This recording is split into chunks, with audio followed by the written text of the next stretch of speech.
From Carolla One Studios in Glendale, California, this is the Adam Carolla Show. Adam's guest today, David Koechner. With Gina Grad on news, Bald Bryan on sound effects, and a round of made-up movie. And now, with the cold pool dunks, he should be called Wet-Ass Podcaster. Adam Carolla. Yeah, get it on. Got to get it on. No choice. We're going to mandate you get it on. Thanks for tuning in, and thanks for telling a friend. We love that about you, right, Gina Grad? That's right. Handball, Brian. Do you want to get a real job, or you want to keep changing diapers? What was that from? That's Koechner from 2018. Oh, God. I like digging up the old drops from the Koechner. guest. Yeah, exactly. And listening to, funny things they said. God love Koechner. All right, well, he's a good friend. He's a good guy. He's a great actor, so he'll be on in a few. Let's see. I made some random notes here. First, there's those terms that we don't really like because they don't really make sense, and we should lose them. Today, for the first time ever, it struck me when I heard the phrase worry wart.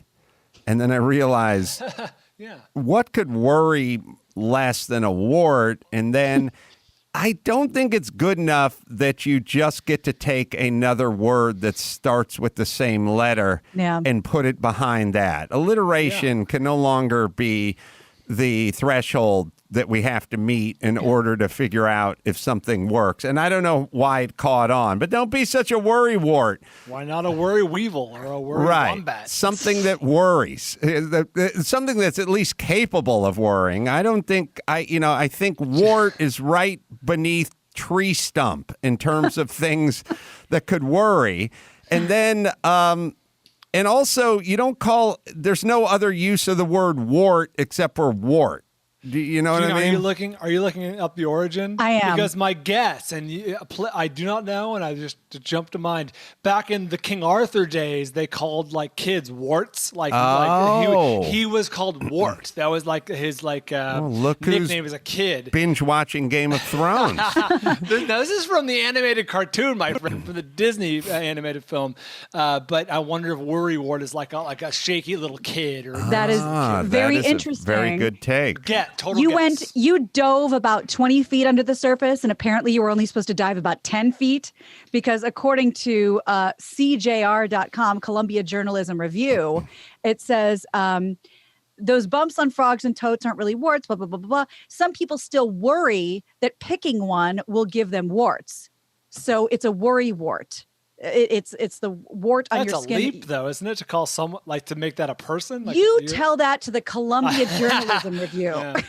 From the same publication, there used to be a comic strip with a character called Worry Wart who caused others to worry.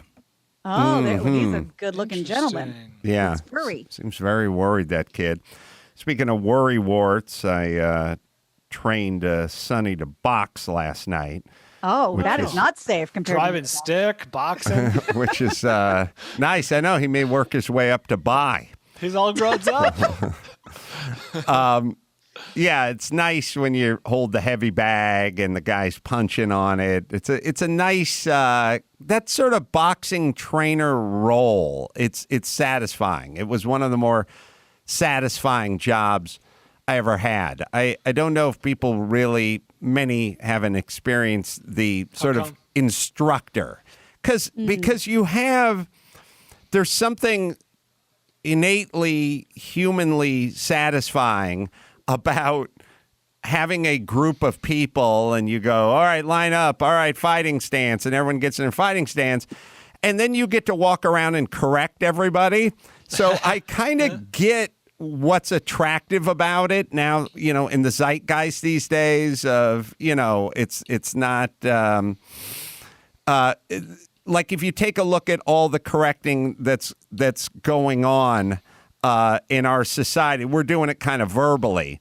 But I mean, think about all the correcting that's going on Twitter or the internet or all the corrections. It feels good. It means you're in charge. Like you are the one presiding over the class of students when you correct. And but obviously there's a positive version of that and a negative version of that. But when you're teaching a skill to somebody, especially if they're a layperson or a child or a young person, it's just kind of nice. And then every once in a while, when they're throwing that straight right cross, they peel one off that just makes a pop when they hit that heavy bag. Like it just snaps. It just goes, and then you go, woo! And then all of a sudden, they're like, you can see the person kind of light up. And then it's always fun because every 10 minutes I yell, you got a choice, son. You can sweat on the mat or bleed on the street.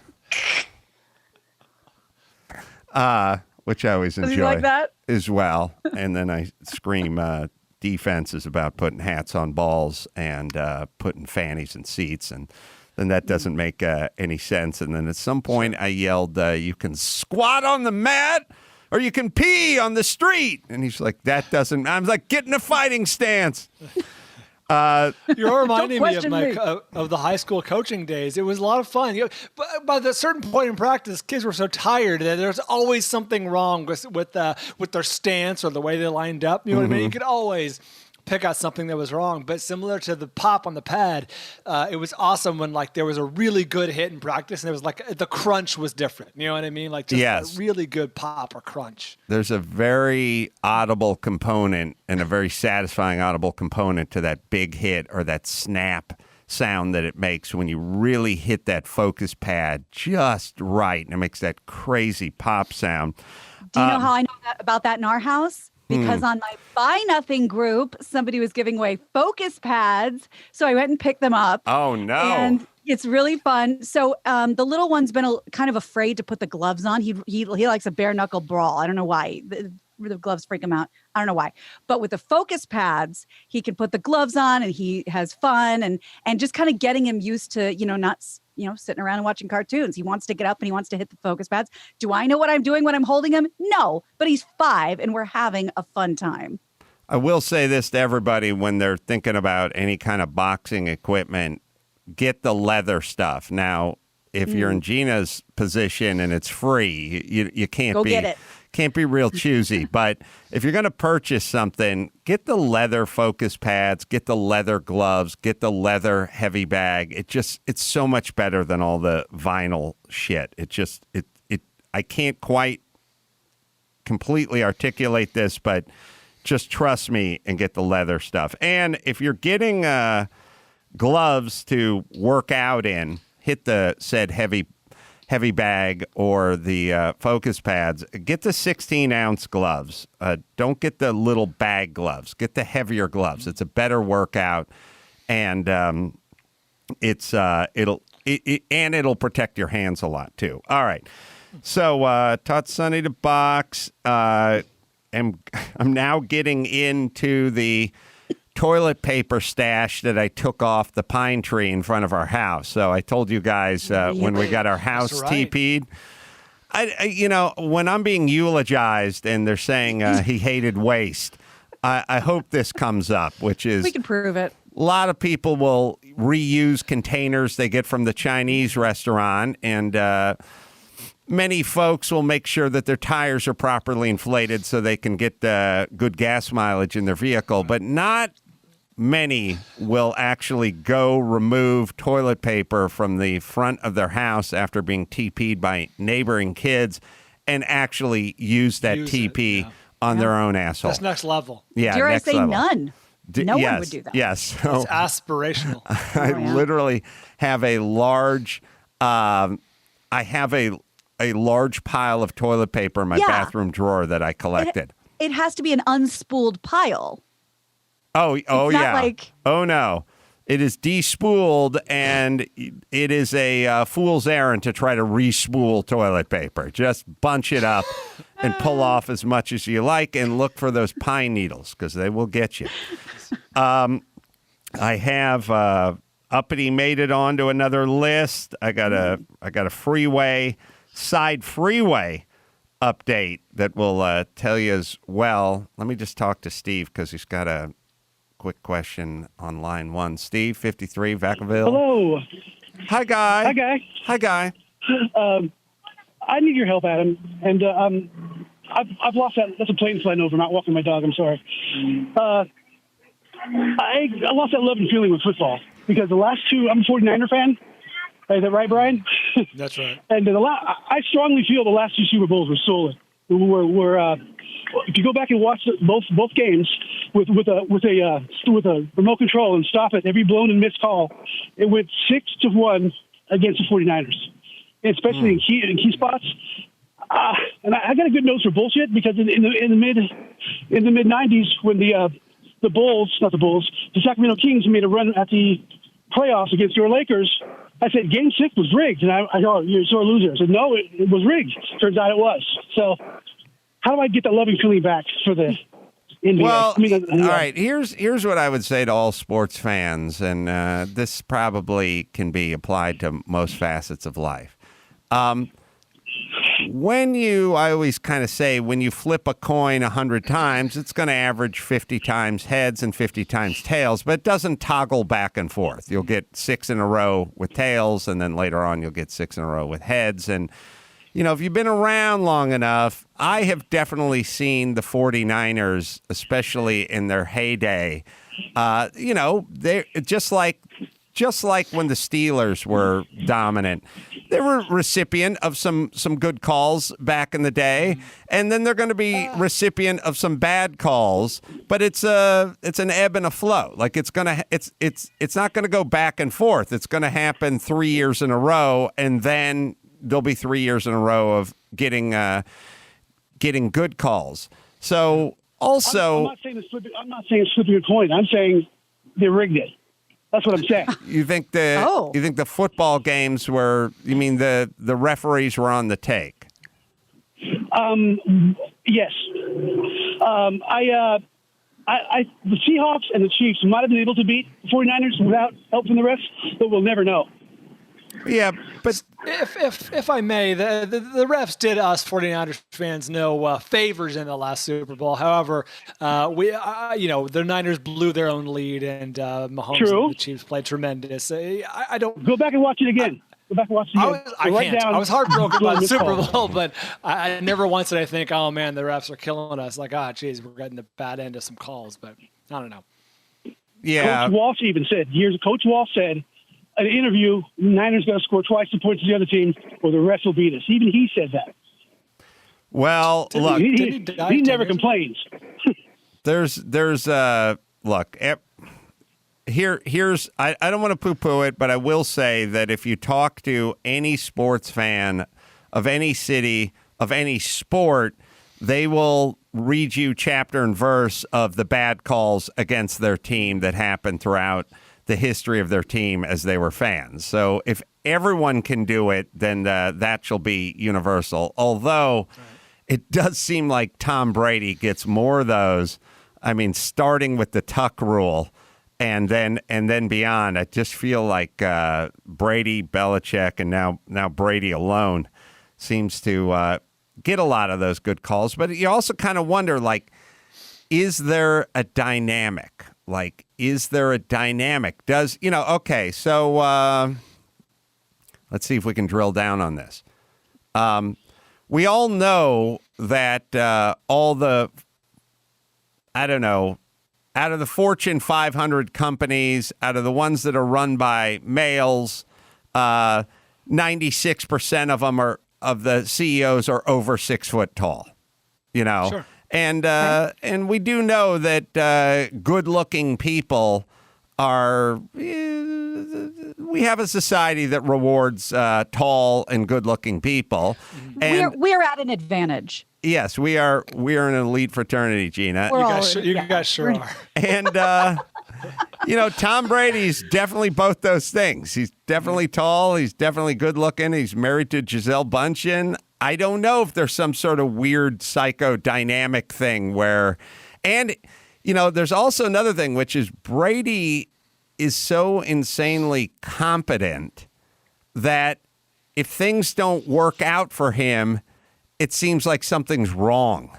almost. Like, What happened? yeah, how is it that Brady threw an incomplete pass on his own? There must have been pass interference. Right.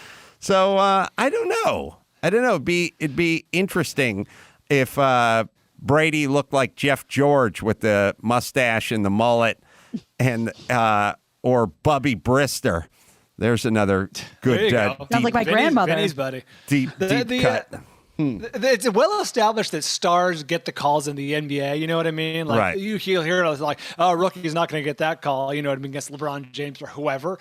So you could see it sort of being less so, but still pronounced in the NFL. You know Even if Antonio Brown's going up against the rookie cornerback or something, he's going to get the call. Yeah. And maybe it's invisible, but again, we do treat tall, good-looking people better. Maybe it's spilled out into the NFL. Who the hell knows? All right, so on the toilet paper from the tree. Also, I do feel like keep us updated. Yeah. If the tree, yes, well, many parts of the pine cone are edible, as the great Yul Gibbons would say. That's true. The Also, the toilet paper going on the tree is kind of poetic because it's a return home. Yes. You know what I mean? Right. Ashes to ashes. Ashes to ashes, I was about to say. Yeah, they're like salmon going back to their spawning pool. Yeah. The tree is like, brother. Well, if you ever get busted for TPing a house, that's a viable argument. I'll run it past Garrigus.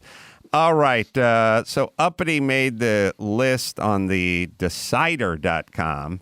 I don't even know if people know what the decider is or if there's just too many .coms out there. It's decider.com. You're getting into Seinfeld territory now where you're calling it the Seinfeld. Oh, the decider. Sorry. On decider.com. That's right. Yes. On the Facebook. Decider.com is kind of where people go to just know where to watch things that are streaming, what's on Netflix, what's on like Hulu and things like that. I believe it was made by the New York Post. Mm-hmm. And so they have a list, 14 best Black history movies on Netflix. Why they had 14? Why not 15 or 20 or 10? I don't know. The Good Housekeeping was, I think, was 16 too. So it just, right. They like the weird numbers. These movies range. They're not just documentaries. You have like Fruitvale Station on there, 13th, a Richard Pryor special, Quincy Jones documentary, and then Uppity made it to number 13.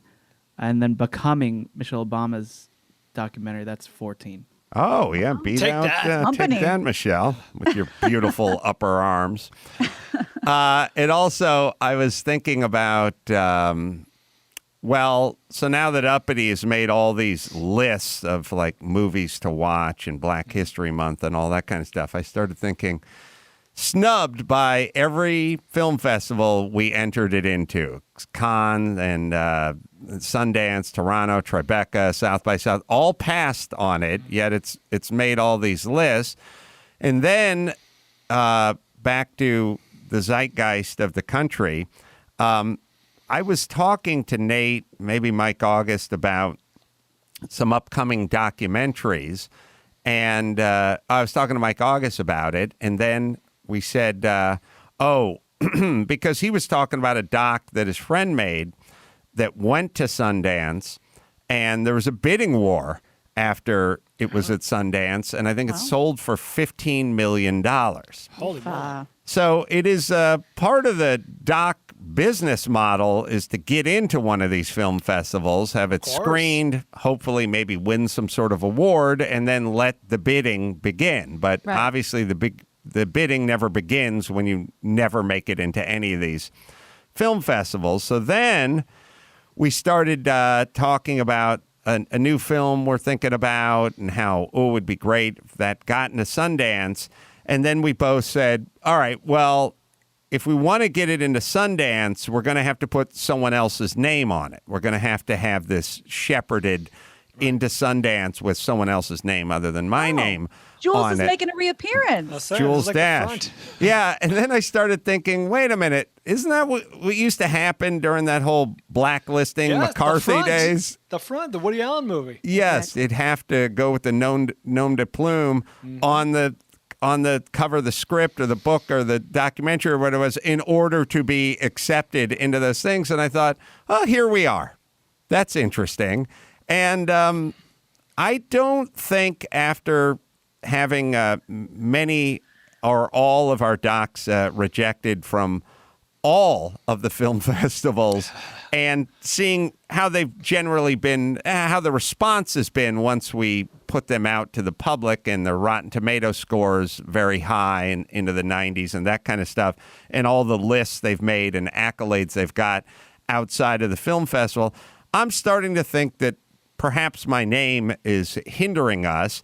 And now we're at a point where, just like the blacklisting days, we're going to have to find someone's name to put on these docs so that they could get into these film festivals and be bought. Now, you know what that sounds like? The premise for a great documentary. I was gonna say meta. That is. Turn the camera on thyself, filmmaker. That's that is a great. Ironically enough, even black. I would love to see that. Because I'm sure all the other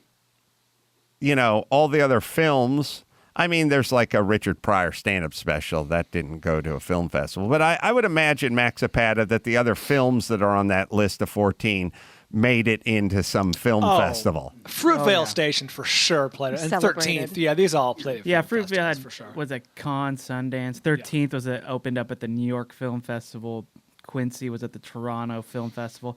I don't know about the Beyonce doc. I gotta look up that one right now. Beloved. What the Nina Simone documentary? What happened, Miss that's Simone? right. That What was happened, Miss Sundance. Yeah. The So boy- then again, so you can never really fully quantify whether my name held something back or not. But if you find enough lists where our film was included on the list, and then you find out that the other films on the list were all included in film festivals and ours wasn't, then you can start to shape an argument. I think things start to come into focus. All right, everybody, that's the new world order.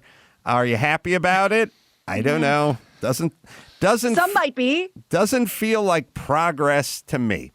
Can I yes. answer a question? Can I answer a question that I asked the other day that will be very satisfying for other people because it was brought to my attention, and it's such an easy, simple, satisfying answer. Remember the other day I asked about why you're not allowed to submit a spec script of the show you want to work on? I feel so stupid that I didn't just assume this was why, but a bunch of people wrote to me and I was like, of course. Yes, I know intellectual the answer property. Now. Right. You can't be So accused. They can be accused of ripping it off. Exactly. Say, like Family Guy or say American Dad, two of my favorite shows. I know everything about every episode, every character, whatever. And I sent a script that's perfect for them. Well, a writer does something similar and all of a sudden I can sue. And I can't believe I didn't think of that. So thank you for writing it and telling me. Of course, if it pops up on the show. Which right.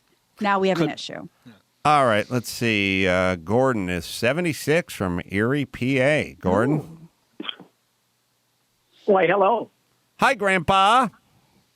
Yes, How are you? absolutely wonderful. Absolutely wonderful. Oh, good. Good. How about the gang? Everybody there's fine. I could tell. Right. Everybody's there, so they got to be doing fine. That's right. I like that you refer to them as the gang. Like the awesome. gang's all Yeah. here. It's very Real old-timey. Yeah, I think the age showed that too a little bit, right? A little bit. When you get, yeah. Yeah. Go down. Hey, Gordon, are you retired? What do you do? Retired. Yeah, retired. When the weather's bad, stay in house, hide in house. What And did, then when the parking lots are open and streets, then I go out running around. what Something did you every day. What did you do for a living? Worked in a paper mill. See, these are going to be different times because you may be amongst the last generation who can say, I retired, and then you just name one job. Yeah. I just had this job. Like All the stuff yeah. now is athletes. Yes. I worked at I worked at the paper mill. How long did you work at the paper mill? 36 years. Wow. Yeah. Did you? Yeah. And then a choice. And a choice of going to the GE, the paper mill, or the telephone company. How about that? Yeah. Remember when people would work for the telephone company their whole their whole life? What'd you do at the mill, Gordon? I worked sheet finishing products. We had the paper mill was outside that door. I worked in the final cut size, 8.5 by 11, the writing paper size or printing paper size. Did you? That's kind of paper. When you retired, were you bored? Yeah. Were you happy to sleep in that first Monday morning? What was retirement like? They actually closed the mill. Oh, okay. We merged with a bigger one, and they closed the mill. So I had, I had another 5 years to go before I retired. So I got an honor of him. part-time job. Oh, after They you closed left. it, not like they dimmed the lights on Broadway. Yeah. Yeah. So. Yeah, sort of. Yeah, So, they told us in August that next June it'll be closed. So it was just a waiting time.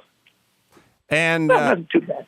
now, so Yes. let me explore the psychology of spending your adult life working at a paper mill. Yes. Is this something like in the town you grew up in? Is it Absolutely.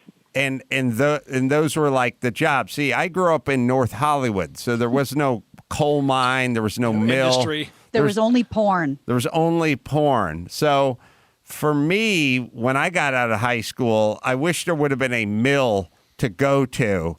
I at least could have bought myself a few years and maybe got a few benefits out of it. But I didn't. I just went and started digging ditches. But for you went to the mill, and Yeah.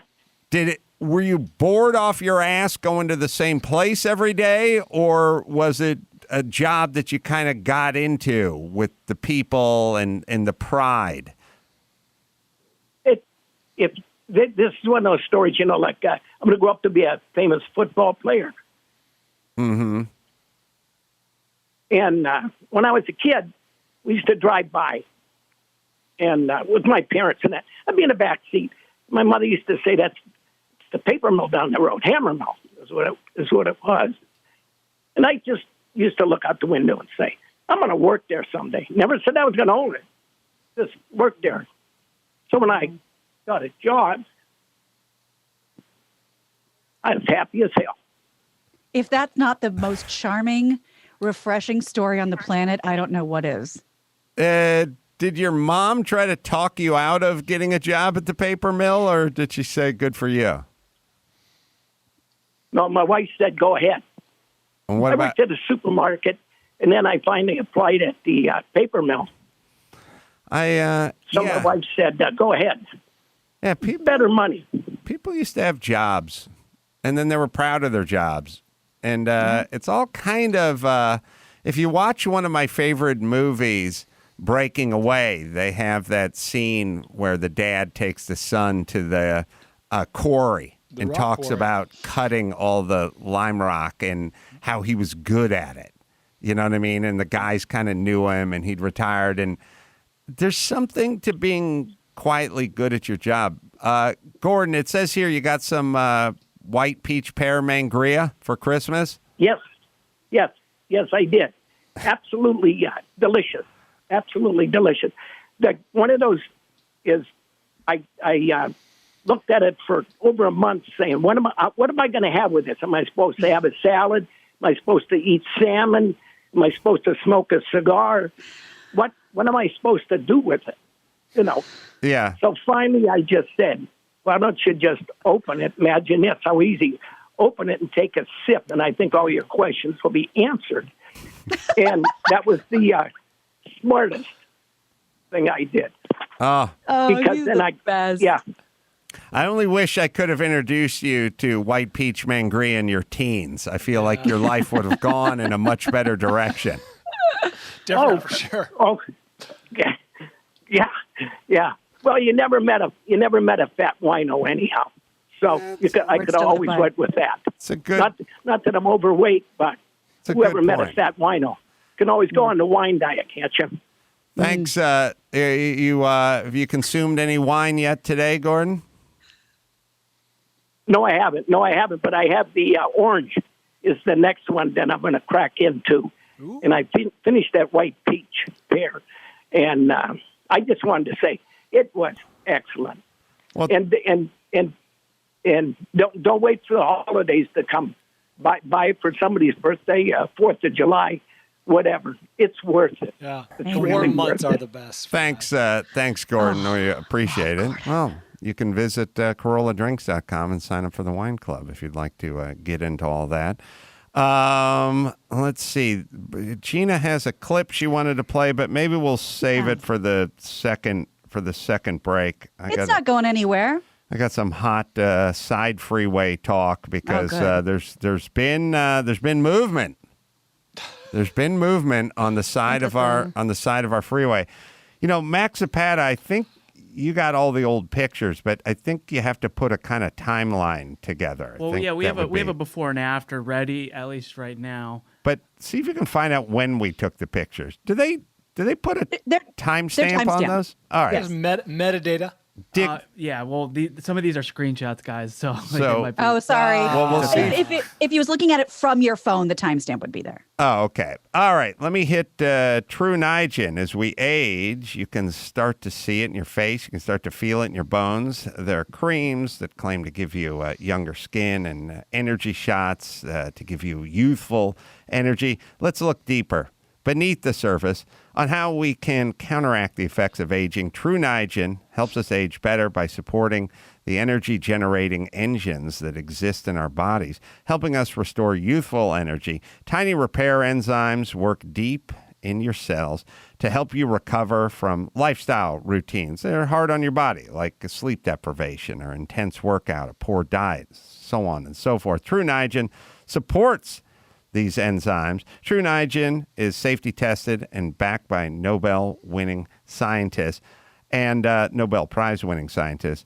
Also, so you can age smarter with True Niagen. And right now, new customers can save $20 on a 3-month supply. I took mine this morning, as I do every morning. So go to TrueNiagen.com. That's TrueNiagen.com and use the promo code Adam at checkout. Save $20, right, Dawson? These statements have not been evaluated by the Food and Drug Administration. This product is not intended to diagnose, treat, cure, or prevent any disease.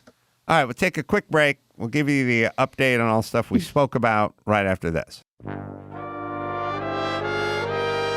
And now, a tip from the 1965 issue of Good Housekeeping: 120 ways to please a man. When he's nice enough to volunteer to dry the dishes, be glad and be organized. Have the scraping and stacking all done and the suds all ready before you begin. That way, without putting undue strain on his patience, the job will be done in minutes. Just one of 120 ways to please a man. Now back to the Adam Carolla Show. Oh, man. I got to build a fucking time machine. Get it together, ladies. So when I was walking along the side streets, because I like to monitor what's going on the side of the freeway by where the studio is, because I look at it as a gauge, like a bellwether for like our society, our city. You know, like our city's not well run because there's a lot of homeless. And so you don't say, well, maybe the city is run exquisitely and you have a lot of homeless. It's like, no, you can kind of gauge when you drive through cities, when you look at graffiti or homelessness or garbage just kind of on the street, you kind of get an idea of how things are working. Yes? Is there a weird thing, which I feel like we've experienced over the last year with COVID, where there's a weird passing of the buck where no one knows or wants to take responsibility? Like, that's Highway 5. Is the state responsible for it? Is the city of Glendale responsible for it? Is the county of LA responsible for it? Does anyone know, or does anyone care? Or they just keep being like, not really my problem? Well, somebody knows, but nobody cares. So I'll meet you in the middle. So the sides of the freeway to me have always been something that I've been fascinated with, because I'm like, isn't this just a kind of a harbinger of how this city is run, or isn't it just sort of an example? And the side of the freeway was always just sort of trash and weeds. And then at a certain point, as you know, they cleared all the trash and the weeds, and they just had a dirt embankment on the side of the freeway. The stretch I walk along is about 100 yards long, and it goes up about 25 feet. And then at some point, they started working on it. So your first impulse is like, all right, well, there's movement. That sounds good.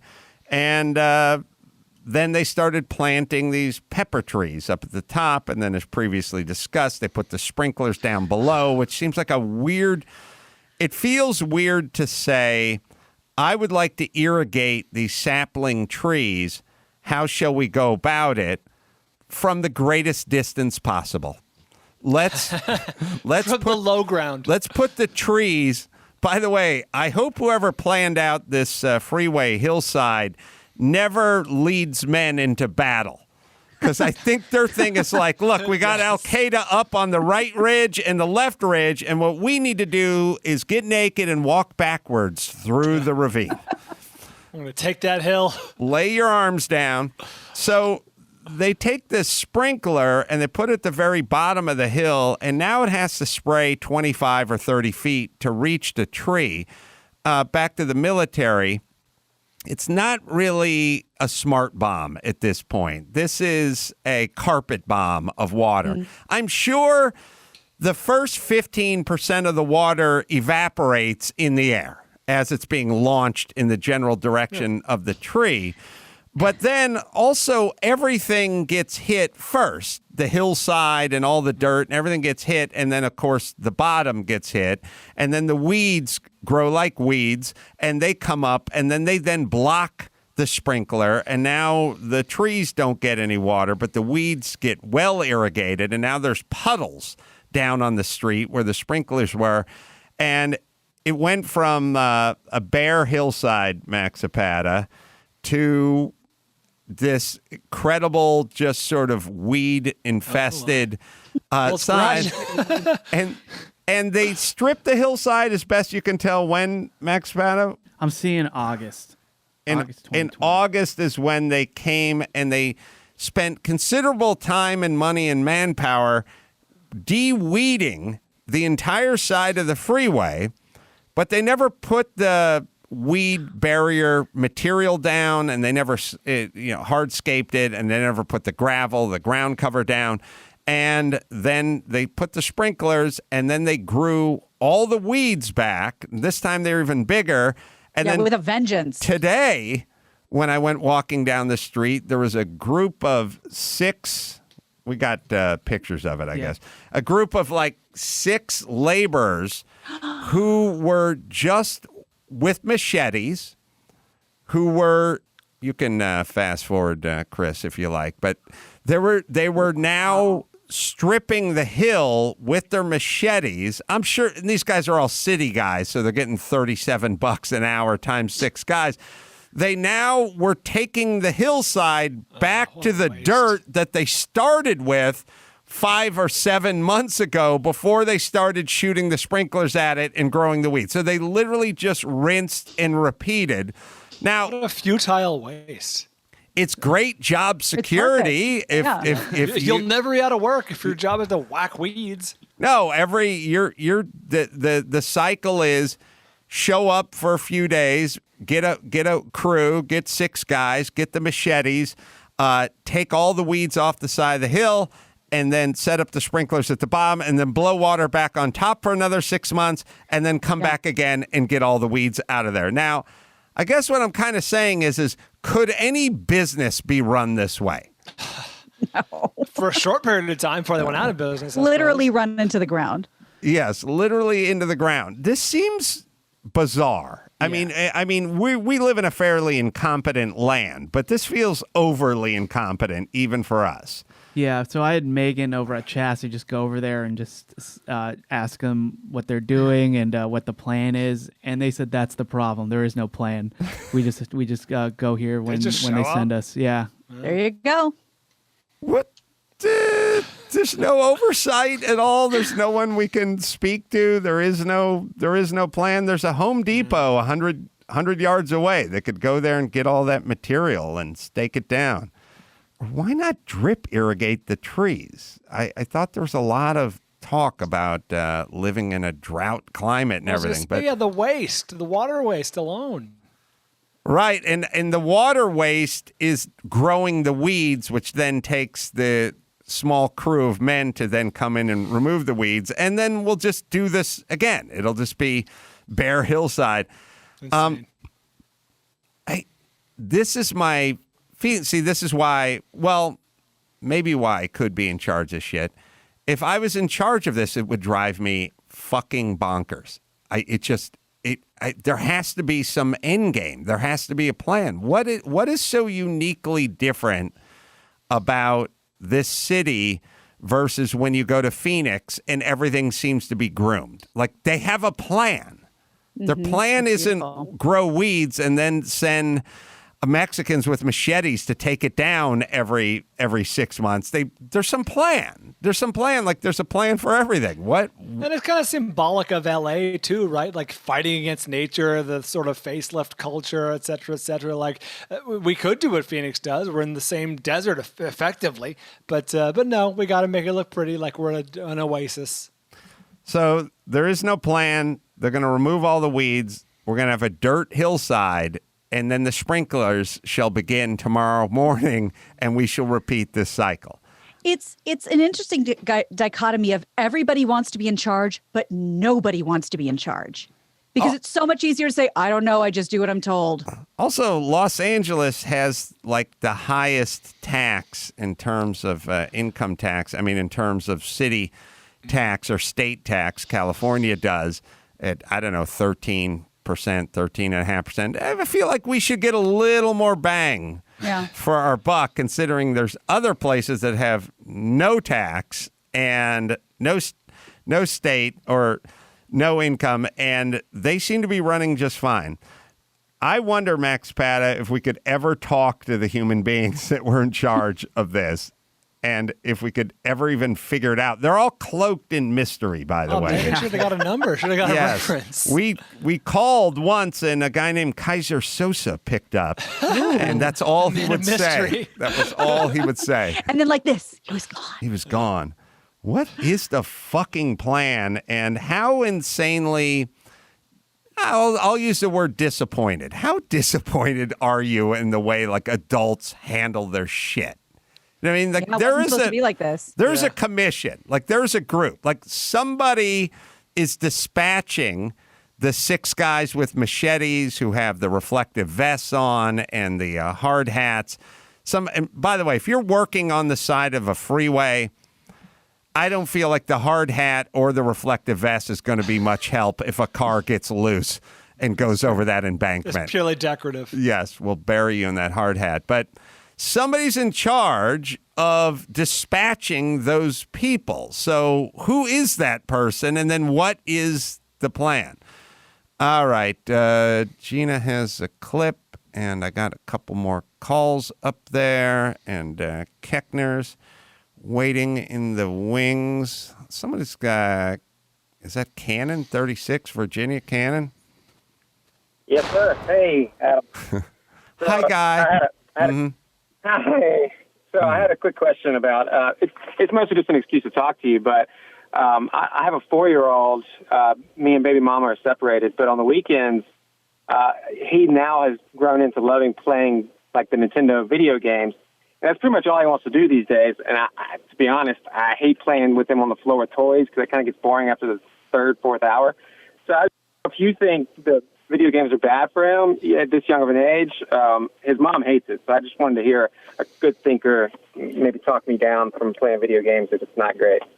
Well, you know, much like the Pokemon discussion I had with my son some years ago, which is you shall live to regret this embarrassing chapter in your youth, and I will be there to bring it up, which I do quite frequently.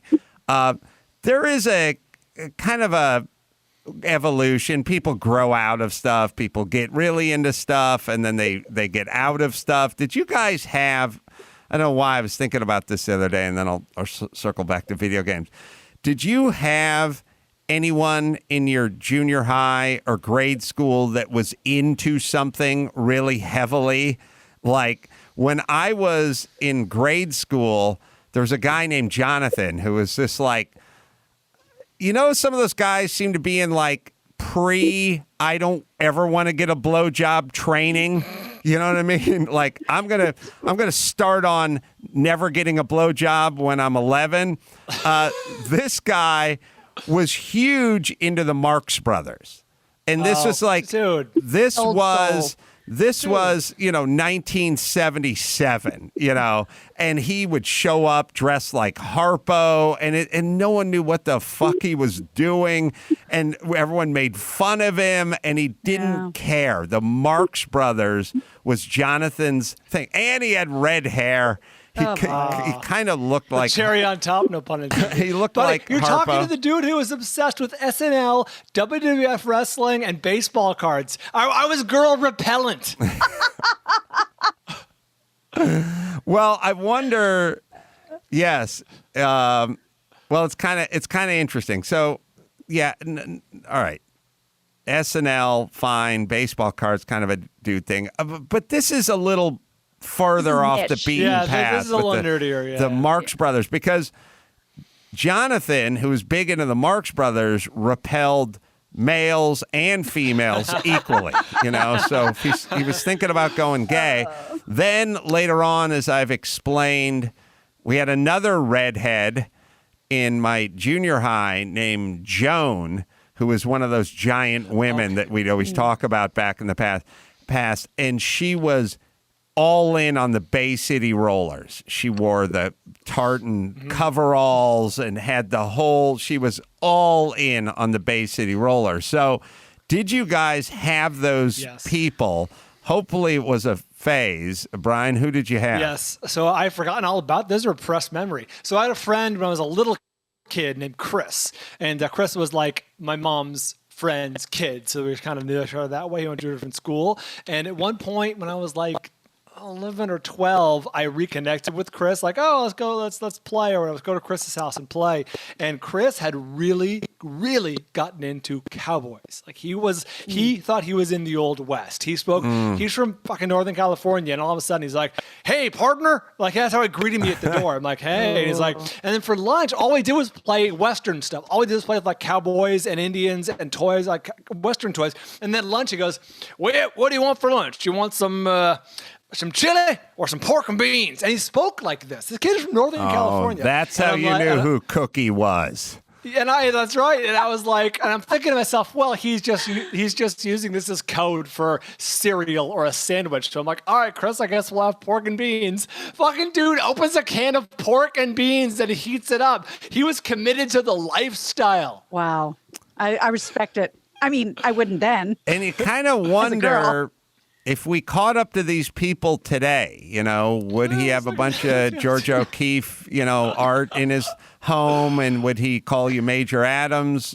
And that was the last time I saw him. That was the last time I saw him. Would he say, victuals instead of dinner?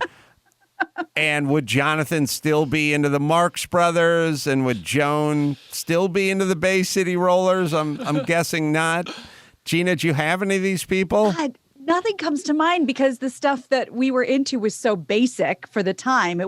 Everything was Barbies, everything was Disney, and I'm trying to think of that one. Well, you know what they say: if you can't think of one, you probably were the one. But nothing's coming to mind except Barbies. That's all we cared about. Also, there was always the weird kid who had a weird hat, like. When I was in junior high and high school, there was a kid that always wore a beret. So that's who he was. I was in the theater department. You think I don't know that kid? And like a Newsies hat. Yeah, there was another kid that just had a huge key ring. Just a huge key ring with like 40 keys on it. And he actually had a T-shirt printed up that said, "Just call me Keys." That was the janitor. His whole identity was owning keys. Keys? Yeah, it's so idiosyncratic and weird, and I wonder if there's less of that today because people are so distracted with all that is. But let me counterpoint that. Everybody wants an identity. Everybody wants to be special. So I'm wondering if there's more of that. Well, but like, maybe I'm the guy who maybe they're getting their yayas off online and not having to show up with custom T-shirts and keys. Everyone in my college freshman year thought I was really into Elmo and like Sesame Street because I would wear like, it was a certain time you wear like raver pants or big overalls. And I had this stuffed Elmo doll that I would like hook in through like the little hook, like on the side of the pant, like the little loop. Mm-hmm. And I carried it with me most everywhere on campus. And everyone's like, oh, Gina and her Elmo. I wasn't into Elmo. I wasn't into Sesame Street. It was, however, a fantastic way to get your weed from one place to another because it was inside Elmo and you just carry that around campus. But I got a reputation for quite the Sesame Street fan. It's true. There is no real other practical way to transport marijuana, if you think about it. Yeah. I'm surprised that we don't bust more of these guys coming over the border with their shipments of weed. Hey, man, if you're just walking around with your books and it's a sunny day in Kansas, you don't have all your stuff with you. It's perfect. Well, Cannon, as far as the X and as far as the vids and as far as the abbreviations, that's all I can come up with. That's perfect. I would not put too much pressure on the youngin'. I would call it a phase, say they'll grow out of it, because what you don't want to do is kind of stigmatize it and then kind of make it taboo. We all know the people who were told growing up, no dessert, no cookies, no sugary cereal. And those were all the kids who went to other people's houses and went fucking berserk in their pantry, right? And the people that kind of grew up around it are thinking about, Nordic countries and their sexuality or Europe and drinking wine at the table. Like, don't create a bunch of weird energy around it. The kid will go underground. So I would just keep walking. It's fine. All right, John from Belgium. Sorry. Real quick, and this is an important update. Chris, my friend, had a very unique last name. So I Googled him, and apparently he's a professor now of biology, and he specializes in he does research on trees and outdoor stuff. So I don't think he fell that far from his own tree. I wonder what these guys are up to. Koechner's on hold. John is calling from Belgium, so I feel like I need to talk to him real quick. John, 39 from Belgium. Oh, yeah.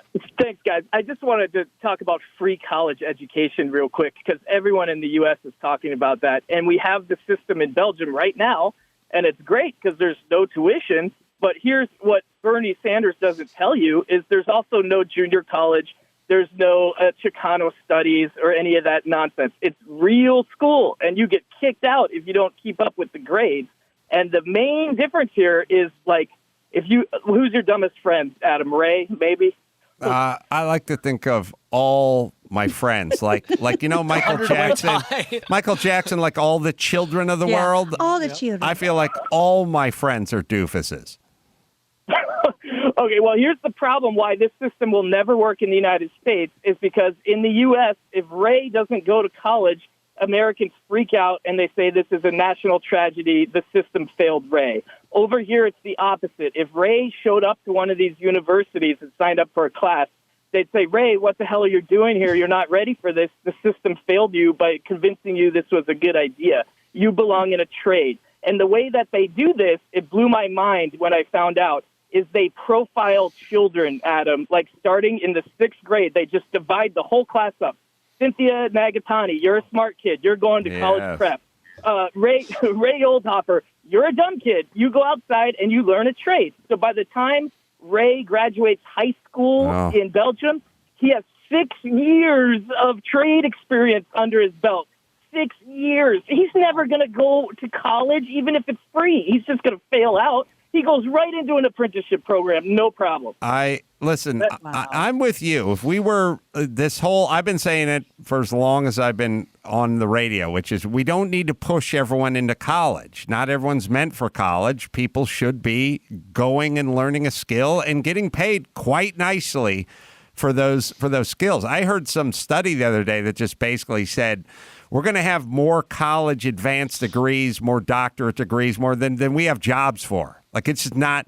And you want to talk about lose-lose, during at least during and according to the system we have now, spending tens and hundreds of thousands of dollars to get a degree, and then there's no employment at the end of that journey, that's going to be devastating. So I agree. We're always going to need the pipe fitters and the plumbers and the carpenters and the guys with the machetes on the side of the freeway hacking away at all the weeds we create. Let's get a little more practical in this life. And also, if everyone has a college degree, then a college degree just means nothing anymore. It's like an average height. Baseline. Yeah, that's all. So the average height in 1822 for an adult male was 5'6.5", and now the average height is 5'11.5". But that doesn't mean a guy's 5'11 is tall. It just means he has a lot of company. Hold on. Well done. I felt like there was a sniff that needed to be put in there. Thank you, John. All right, we're going to do some made-up movie with David Koechner. Who better than David Koechner to do a made-up movie with? We'll do that in 1 second. First, I'll tell you about Geico. Do you own, do you rent your home? Well, you do one or the other. You want to bundle.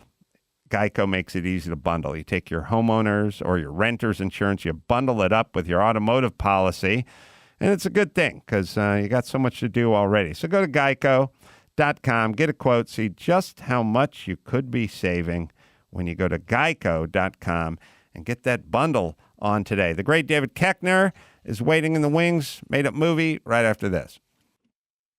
The Adam Carolla Show presents David Koechner's birthday cocktail party for August 24th. Let's see who's here. Italian-born American mafioso and the head of the Gambino crime family, Carlo Gambino. Otis from The Andy Griffith Show, Hal Smith. The chairman of the Palestinian Liberation Organization, the PLO, Yasser Arafat. From the Chambers Brothers, Joe Chambers. Actress Ann Archer is here. We welcome Coach Mike Shanahan. Former governor of Arkansas, Mike Huckabee. From Police Academy, Steve Gutenberg. Cal Ripken Jr. is here. Another friend of the show, Dana Gould, joins the party. Marlee Matlin is here. So is Reggie Miller. Dave Chappelle joins the party. Chad Michael Murray.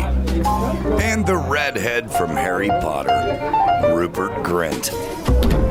David Koechner on The Adam Carolla Show.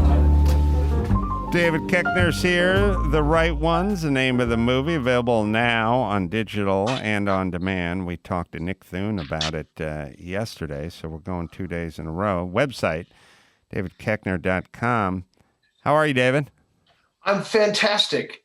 Always a pleasure to see you and your crew in front of the camera and behind the scenes. What a grand experiment. Yeah, you guys... Tell me what you, speaking of experiments, it reminded me, you share a birthday with Marlee Matlin, who I believe I did Dancing with the Stars with. And really? Yeah. And Marlee Matlin's interpreter is a male. And I don't know what the rules are, but it feels weird because she signs to him like, how was the dance? And then the male interpreter says to Tom Bergeron, "Oh, it was so sensual when he put his hands on me. I felt a shiver going up my spine." And it's weird having a male's voice. I know I sound uptight, but this is really more for clarity. It's right. I think there should be a rule that your interpreter has to be the same sex as you are, because otherwise it bumps me. Hearing her voice come out of a man's mouth, essentially. I would say the argument is stronger in your court than the opposing. Why does it have to be that? Just because. Because. Yeah, because I said so. Also, the way that males would phrase things is different than the way a woman would phrase things. And if you're reinterpreting something, your wife wanted someone to give, if your wife wanted you to give her friend a message, the assumption is going to be you're going to screw it up. Yes. You're so right, David. You've your- never if been your more wife correct. Is saying, thank you. Tell Gloria I say X, Y, and Z. And you go, well, where's the chromosomes fit in your algorithm? I'm trying to make a DNA pun in the middle of this thing, and I don't care if I fail. I stub my toe, guess what? I'll pick up the bat again. But I get you.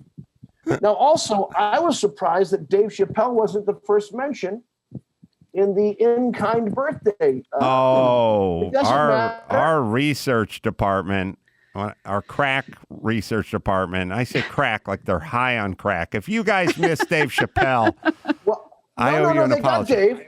But the thing is, they saved him. I was just thinking about betting and parlays and all that stuff because of our recent Sunday debacle. But I would have bet Chappelle been the first name. But I was very happy that you put Dana Gould in there. Dana and I used to try to have lunch that week of our birthday. And when Donna Carey lived in town, Donna Carey has been the head writer of many, many things. Oh, Donick, yeah. Donick, and he's moved back out east. Also falls on our birthday, and I believe there's an astronaut on the 24th that I can't remember right now. But Donick is an old friend, and Donick. There's a good Donick story, which is one Halloween a million years ago. I think he was drunk, and he was dressed like She-Ra, Lord of the Jungle, or Catwoman, or something like that, and was like climbing a fence and jumped over like a drunken Halloween thing and like broke his back. And it's one thing to be scraped off the pavement when you're wearing Toughskins and a Dickies and a T-shirt. It's another thing when you're dressed as the Tooth Fairy. You know what I'm saying? Especially rolling into the emergency room. Like I would love to see a coffee table book of all the Halloween injuries sustained while a guy was dressed in a fucking ridiculous outfit. Because I love it. It's got to be out there. I mean, here's the deal. You take guys, the guy's wearing stiletto heels and he's dressed up like one of the Victoria's Secret angels. And then there's a lot of booze consumed. And there's going to be accidents. Like shit's gonna happen. There's got to be a lot of that. So coffee table books, interesting. I went down a rabbit hole the other day. I don't know why. It came up some website that discount coffee tables. They're books, and one of them was coffee table books. And you can go down that, and there's 25 pages in something that was once $170 for all of Cézanne's, art prints, and now it's down to 40. And like, should I buy that? Do I invest in my mind and try to? Who am I going to talk to? Like, if you and I had a casual conversation about art, we might be able to do it for 5 minutes. But if I tried to educate myself now and have a real meaningful conversation about art with someone who is in that community, it's just going to be really trying for that person that I'm trying to keep up with. But that's why you have to buy the coffee table book and then prominently display it when that person comes over, so they think you have some knowledge. Now, I also want to take the same idea, start with the coffee table book. Each one of the photos has a story, because our photographer, who's a current member of your staff, I don't know who you're going to choose, and this is going to be their job, is going to go start collecting these things, and then the stories, and then, Adam, we're going to turn that into a series. Hello.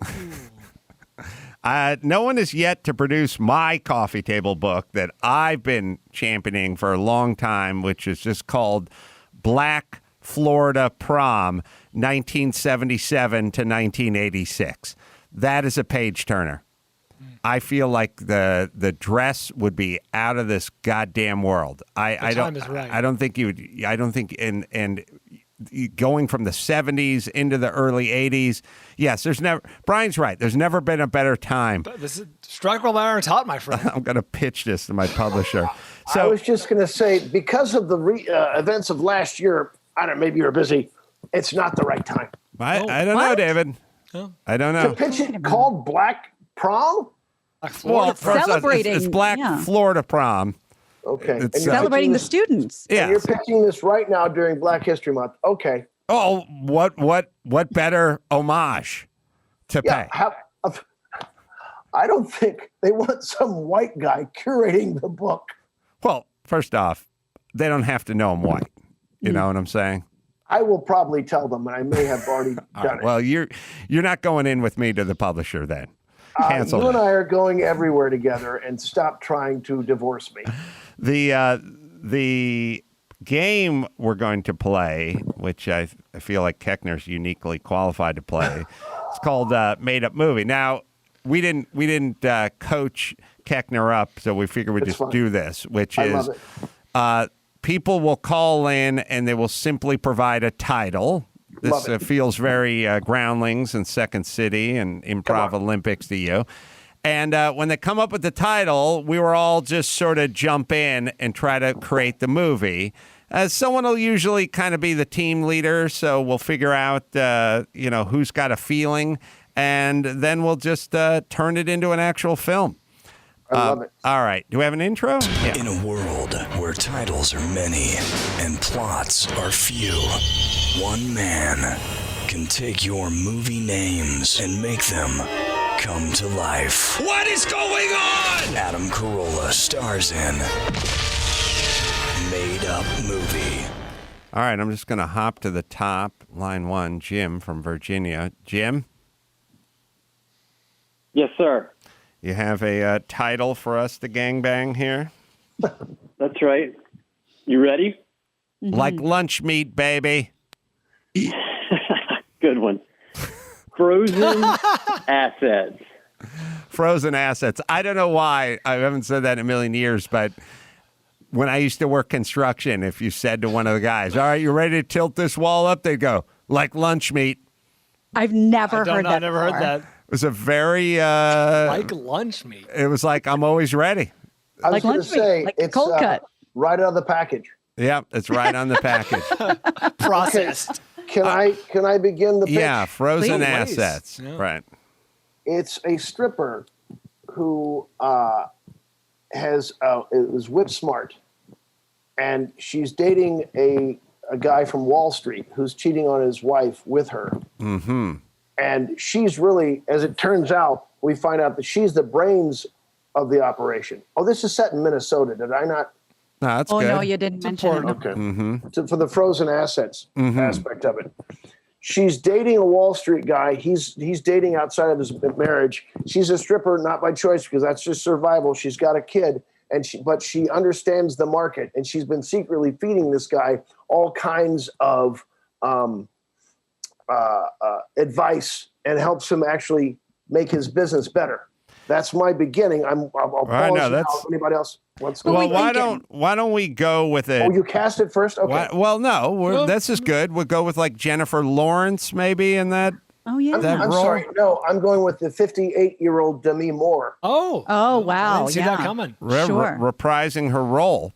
So I think she was born to play. I think for comedy effect, we start exterior strip club in a horrible blizzard. They're in Minnesota. It's a horrible snowstorm, right? Exterior.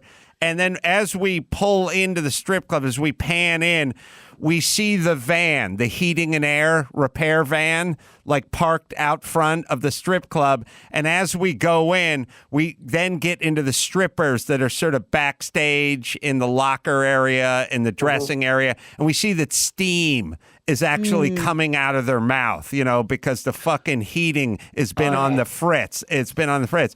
And Koechner, I will cast you in the role of the cantankerous club owner. And that's good. And you're up in her grill. You go, get out there and you shake your goddamn moneymaker. And she's like, Bert, it's freezing in here. Get over it's faster.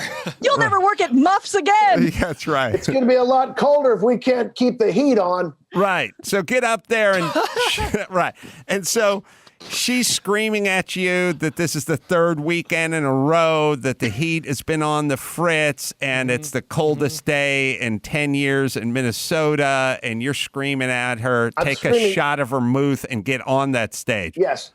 And Adam, if I could say, this plays out right at the stage. And now our first wisecracking couple of guys that we'll see throughout the movie, one leans over to the other and goes, "This is the show I come for." Right. And she goes out there, but she goes out with a blanket around her. She's so goddamn cold. And that thing. And a poncho. And at some point, you're like up on stage, grabbing the blanket, pulling on it. Yep. And she's trying to wrestle it back. And then a drunken Marine cold cocks you. And, the DJ, we can hear his teeth chattering. And he's drinking. Koechner's offering to rub icy hot on the girls. Right. That's where. Oh, I think Koechner froze up there. Pardon the pun. Well, literally. Yeah. But we have a good. I think we have a good start to this one, right? This is not bad. Yeah. Now, who's the male lead who then comes in and sees this and he likes her chutzpah, right? He likes how tough she is. Is it the HVAC repairman? Like, he doesn't actually go there. He work. You know what I mean? He's there to work. Well, we need the Wall Street guy. Yeah, like the Minneapolis trader guy. Like a Matt Damon type, maybe. Yeah, Matt Damon comes in there. We gray him up a little bit. He's a little bit older, and he sees. Did we figure out it was Demi Moore or Jennifer? Demi Moore reprising her role. Reprising her role. So Demi gets out there, and he likes the cut of her jib. Like he says, this chick is tough. Yeah. Is there a scenario where he's like an executive for like the Vikings, and he thinks so she'll be great as a cheerleader? No, he's a Wall Street guy in Minnesota. I don't know how He's a Minneapolis day trader. He's a Minneapolis day trader. Sorry. He's a Minneapolis day trader, and he sees something in her, and he offers to buy her a mug of hot postum after the show, and she sits. Yes. No, I was just thinking when this becomes like a cult classic and everybody knows this movie, they just kind of refer to it as sexy Fargo. Mm-hmm. This is like the sexy version of that snowy striptease. Yeah. Koechner fell off the line, so we're trying to reunite with him. All right, so there's frozen assets, as in the bank accounts are frozen, and then there's the physical freezing part. I'm wondering if we should circle back to this one when Koechner jumps back on. Yeah, I feel like on he was the team leader here. This was his baby. His baby. He's got to shepherd it through. His project. All right, hold on. Hey, Jim, is that a good start? That is pretty impressive, to say the least. I don't think Aaron Sorkin himself could have done quite the job you have. It would be a funny opening scene for a strip club with the heating and air on the fritz somewhere, in one of the Dakotas. All right, I'm going to just roll down here, and we'll go with. Let me see. I'm going to jump to the bottom here. Let's see. I'll go with line 3. Hold on, line 3. Let me try this. Hold. There we go. There we go. Joe, 42, Seattle. Hi, can you guys hear me? Hi, Guy. Mm-hmm. Great. I was just watching a movie with David Koechner last night. That was so weird. Which movie? It was Final Destination 5 of all things, and I was looking forward to telling him that I thought he was really good. He's great. I love that movie. He's never been better in a role.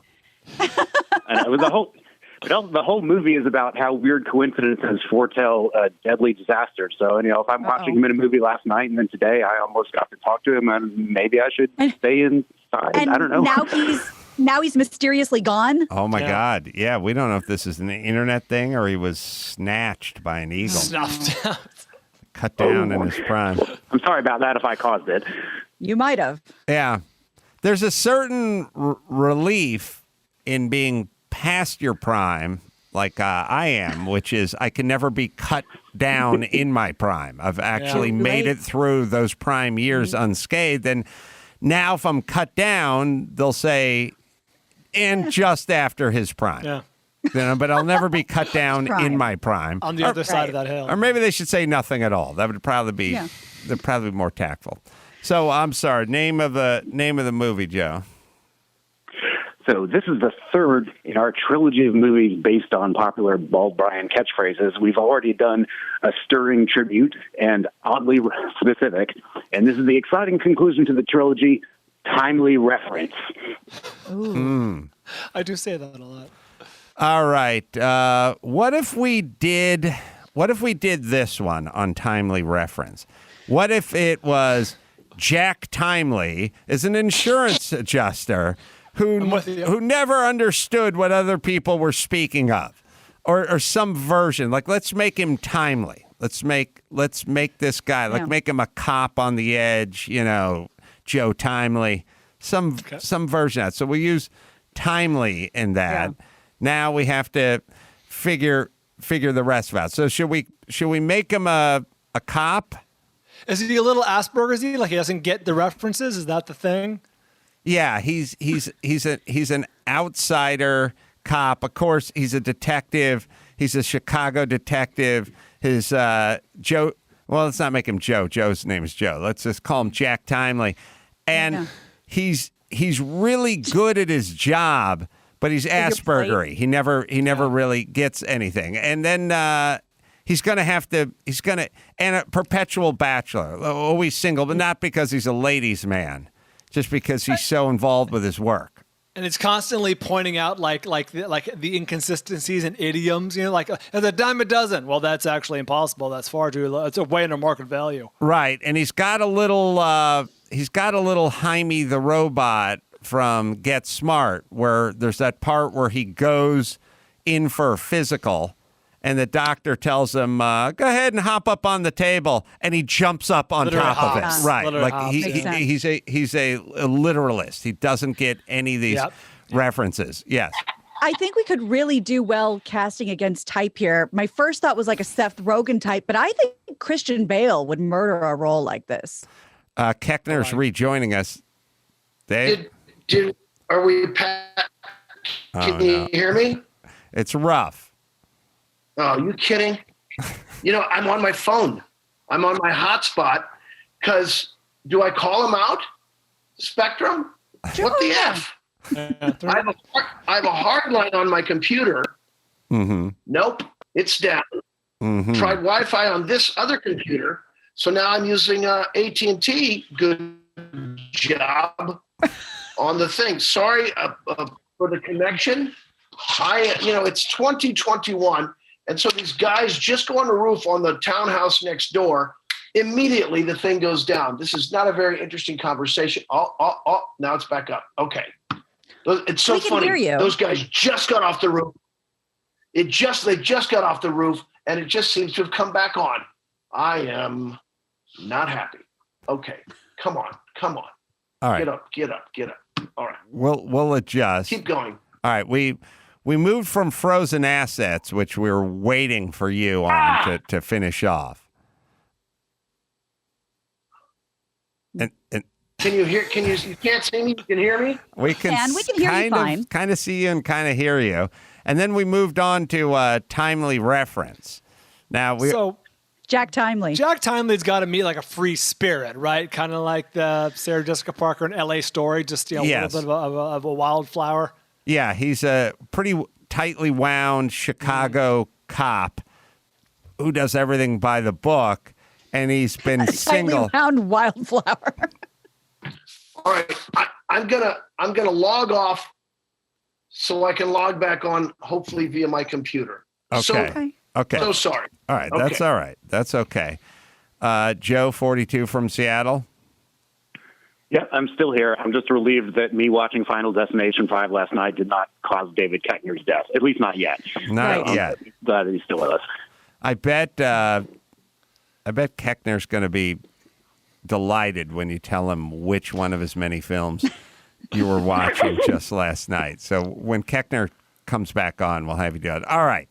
So Chicago detective, Jack Timely, doesn't get any references. He's kind of a literalist. All the other guys at the precinct kind of make fun of him. Yeah.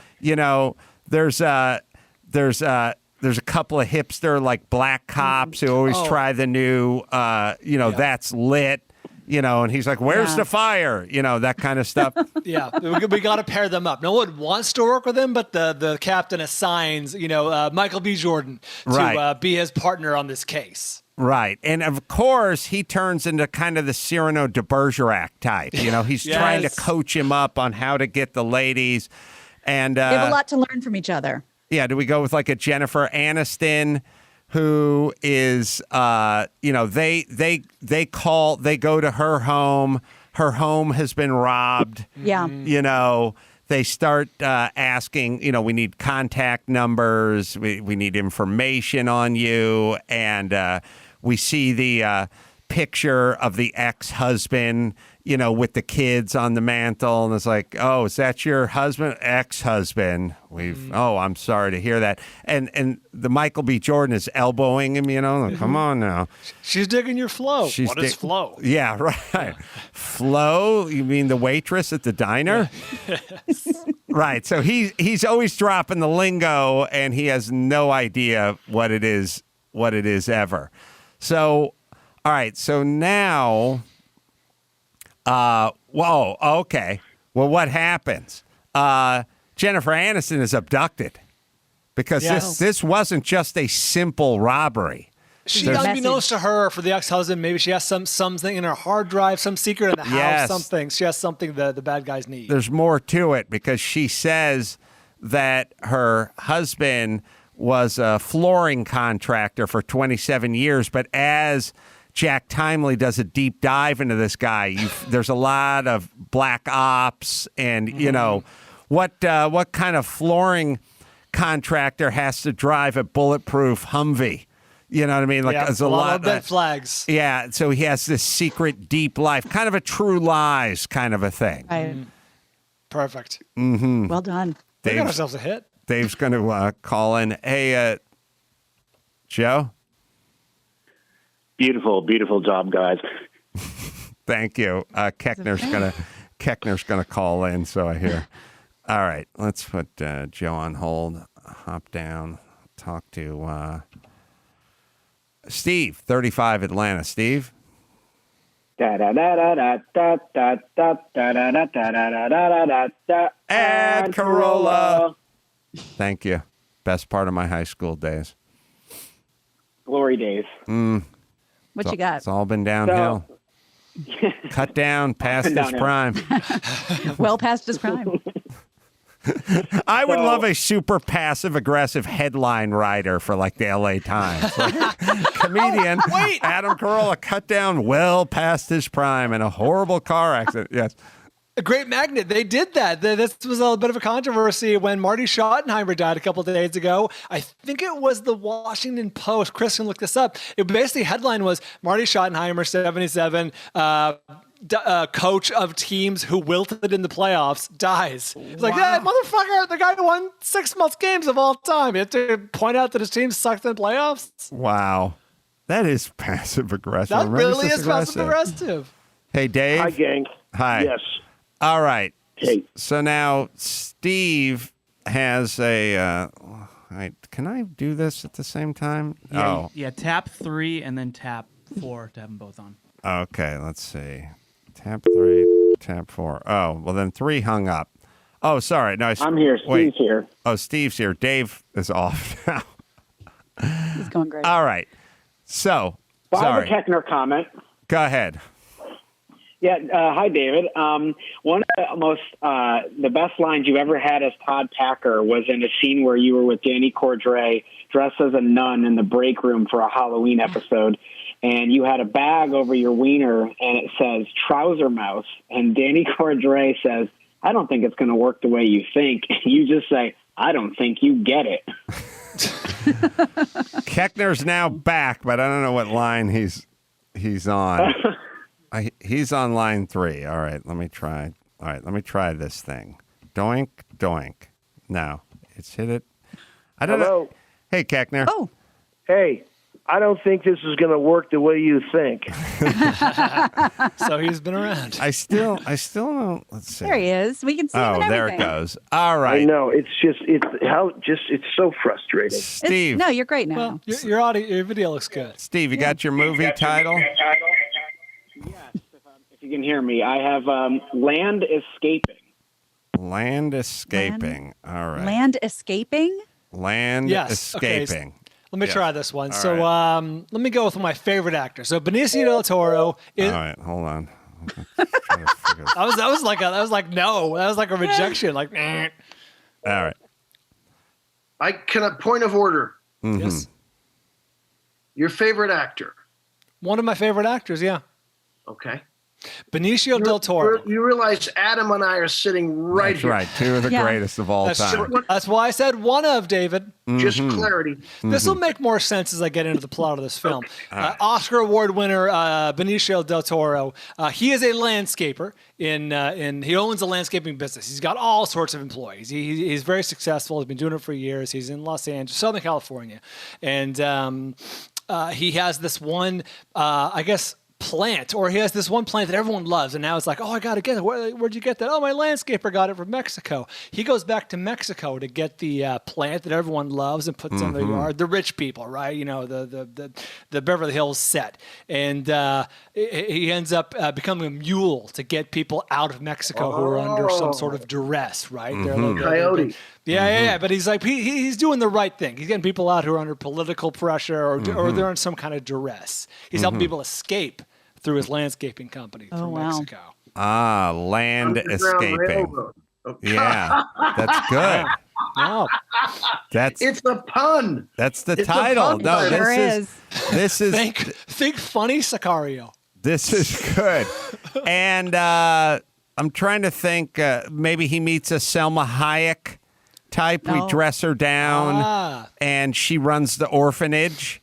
Right. Oh yeah, that's his supplier. Right, and so on the orphanage, like the cartels wanted them to grow poppy seeds and agave to make tequila, but that's against their religion.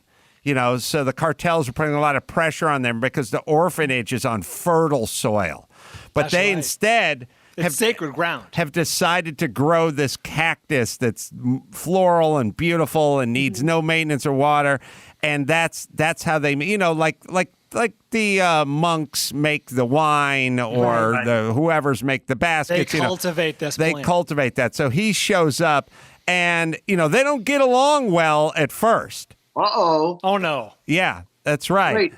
Point of order. Selma Hayek, to bring in extra funds for the orphans, also stripper on the weekends. Continue. And it's freezing in Guadalajara. Oh my God. No wrong answer. Always.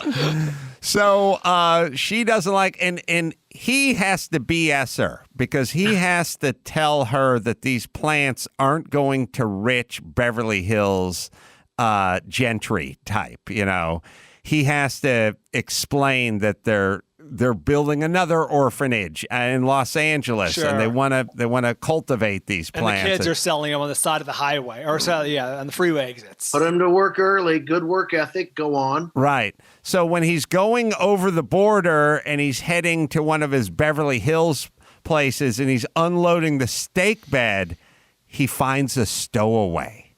Ooh. No, that he didn't know was there. That's right.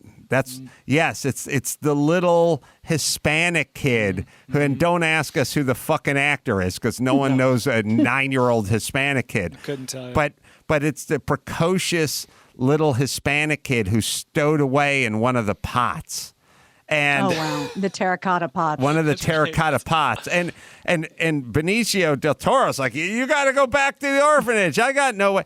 Yeah. He's a bachelor. He has no skills. I can't feed you. I can't raise fish out of water. But the little stowaway teaches him how to love. Sure. His mom, one of his clients is Anna Faris. She's like a divorcee. She's, rich, Beverly Hills, got the big house. She's like, oh, is this your kid? He's like, and the kid's like, yes, I am. And all of a sudden, now the con is on. Right. And at one point, there is a great, beautiful metaphor about how you have to care for a plant and let it grow and let it blossom. You can't just leave it to be untended to. That's exactly right. what I was going to say. That he teaches the child teaches Benicio patience. Oh, yeah. He doesn't have Watering. patience. Yeah. Nurturing. Opening scene. yes. He's in a steak bed in traffic. Come on. He's riding the horn the whole time. He's got no... Time is money, Hong Kong. Yeah, he's got no he teaches patience. But also the young Stowaway acts as a Cupid matchmaker to get him with Selma Hayek. Yes. Again, but they don't like each other at all. But he tricks them into like meeting at the same restaurant. There's some client and El Coyote. What is Gina? This is to you. What is the lesson the young Stowaway needs to learn from Benicio? That is a wonderful question. I think he's learned enough. He's like a little street orphan. He's the one who teaches the lessons. Gina, I don't mean to be contradictory. Let me mansplain here for Please. a second. Manscape it for me. He needs to learn to trust. Nice. He's been burned. Oh, he's the little boy? Yes, Oh, okay. he's been, because he got dropped off on the orphanage. He's scared to ever open up to adults. They tried to place him in a couple of homes. He ran away back. He doesn't trust. That. He doesn't trust. That makes sense. Hey, gang, we just found the nice gooey center that you may not know was there on Mr. AC, Adam Roland Carolla, you softy. Do we find halfway through the film that the kid was previously not abandoned, but detached at the border from his parents? The parents made it to the States. He's sort of on a Pixar / Toy Story quest to find his family, but that's how he ended up. That's how he ended up in the orphanage. You're bringing politics in it because it was family timely. Separation. I like it.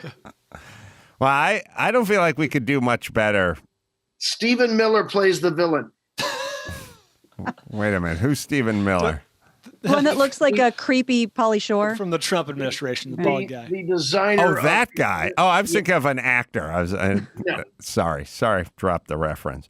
All right, look, I feel like this was a success, maybe not from a technological standpoint, but spiritually, I feel like this was a success. All right, let's bring it home, shall we?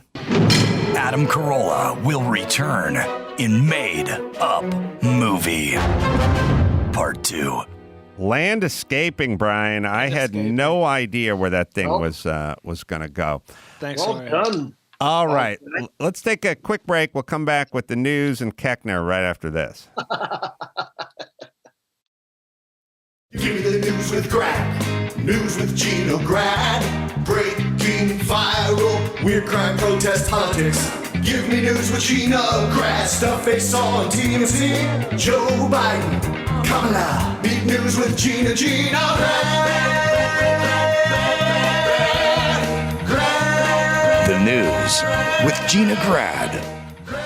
Well, starting with a couple of stories that have just gone viral the last couple days. So, and since everybody's tweeting them, we will kick off with these. So, I don't know if you've heard of Gorilla Glue Girl. Yes. Either of you, but Yes. Oh boy, she has a sordid saga. She's a Louisiana woman who went viral after struggling to remove Gorilla Glue from her hair, and she claims that neither the hospital nor the company's advice helped her remove this adhesive. So now she's considering suing. According to TMZ, her name's Tessica Brown. She hired an attorney. She's weighing litigation options against Gorilla Glue because while the product's label warns against using on eyes, skin, or clothing, what does it not mention? Hair. Doesn't say hair.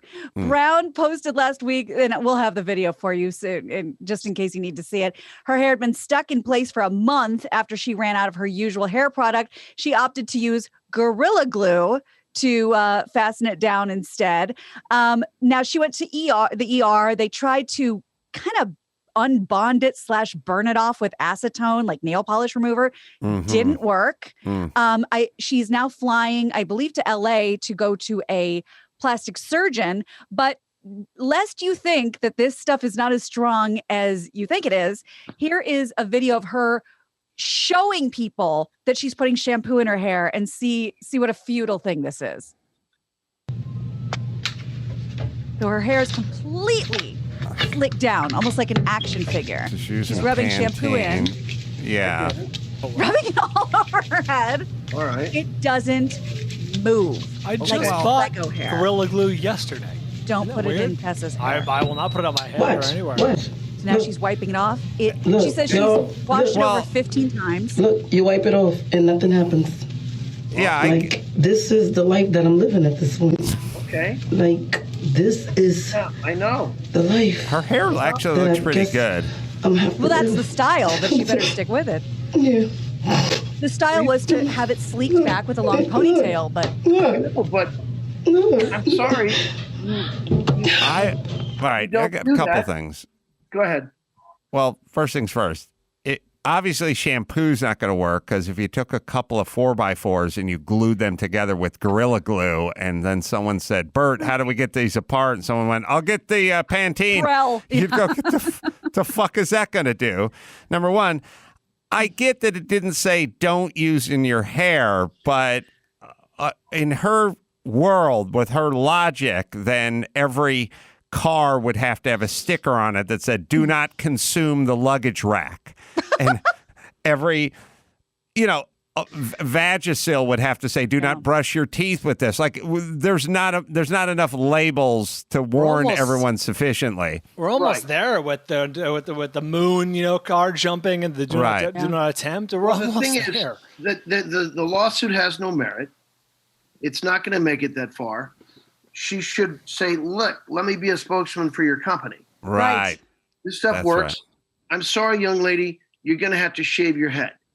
Yeah, the precursor to this was the best commercial. The best part of my childhood was the commercial for Crazy Glue, where the guy would take his hard hat and stuck it to an I-beam and would hang on to his hard hat.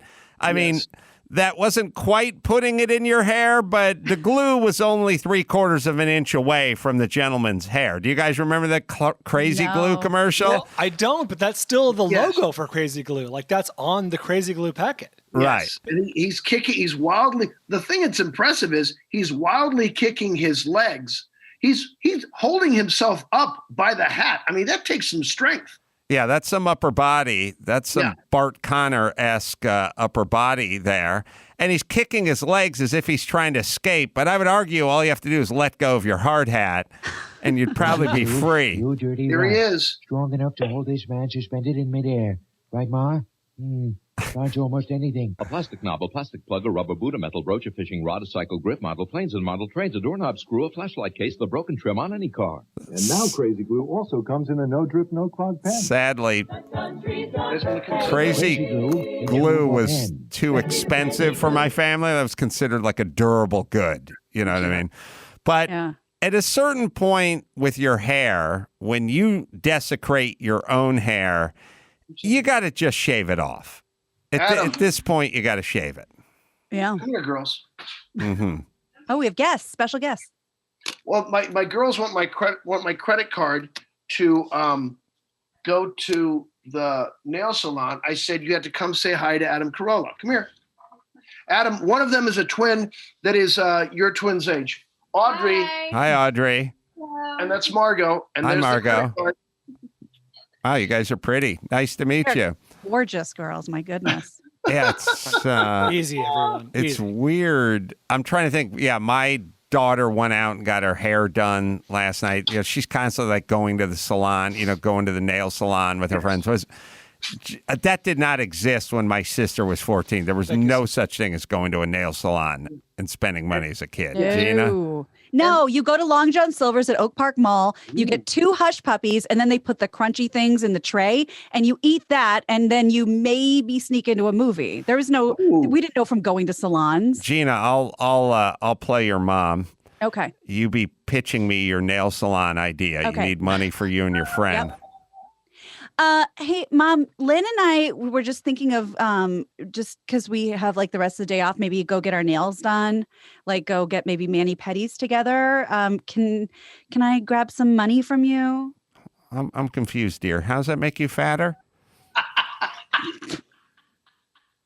No. We just want to go get our nails done. We won't even get pedis. We'll just get manis.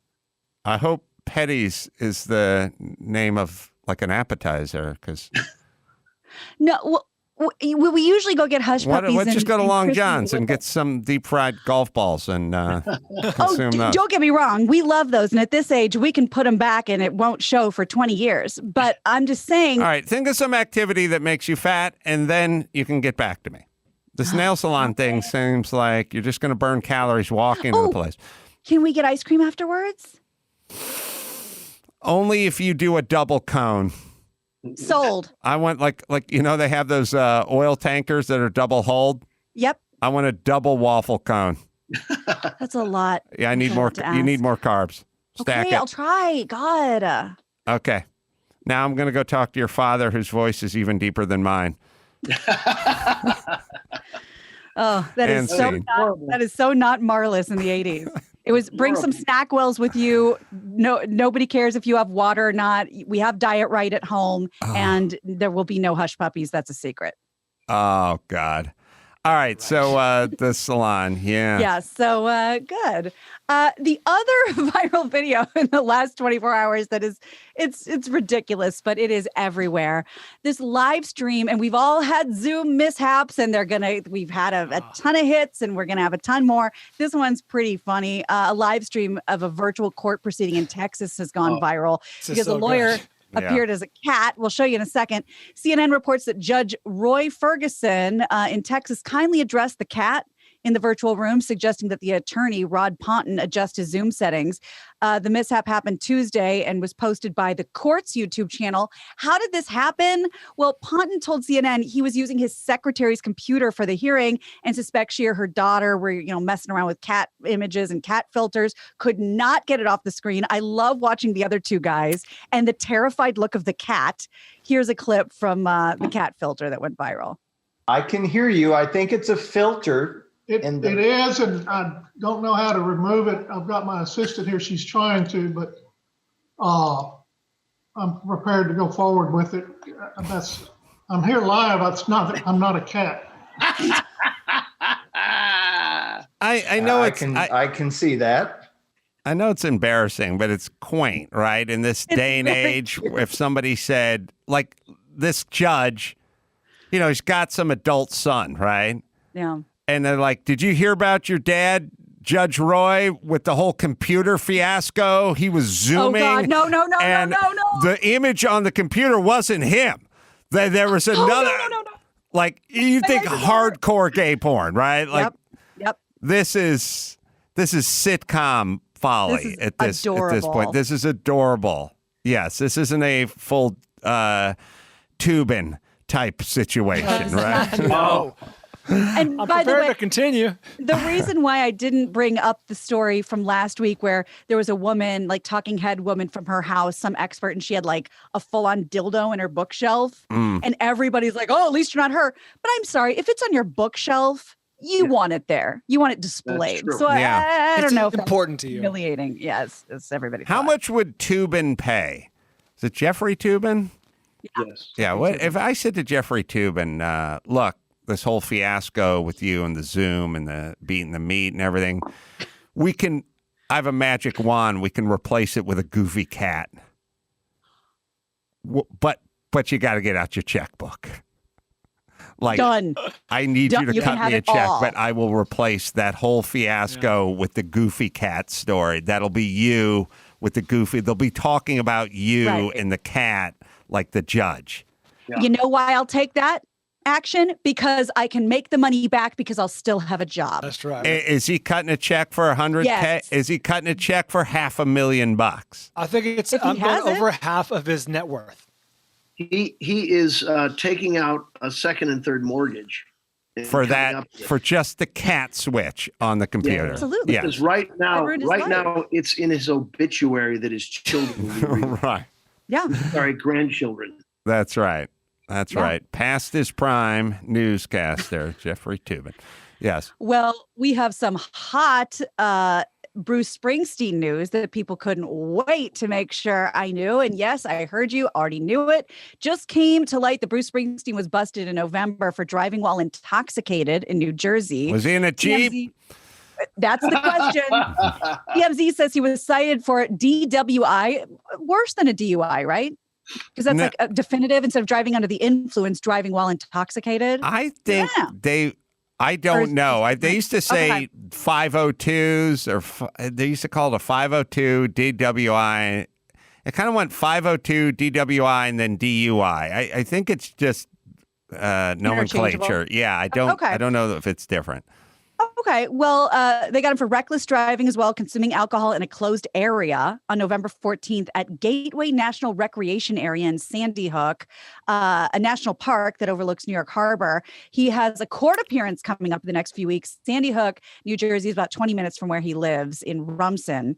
And people are like we just talked about the other day, gone are the days of, yes, Mr. Carson, we'd be happy to escort you home with a police escort. Now, Bruce Springsteen's getting busted, in New Jersey. I know, in New Jersey. Yeah. That's the thing. Like in New Jersey, how old was this trooper? That's the thing. Like, I think the average age is like 26 and a half now. They don't recognize the boss. It's like, I don't know who this guy is. I could barely understand it. 2, 3. Well, was he alone?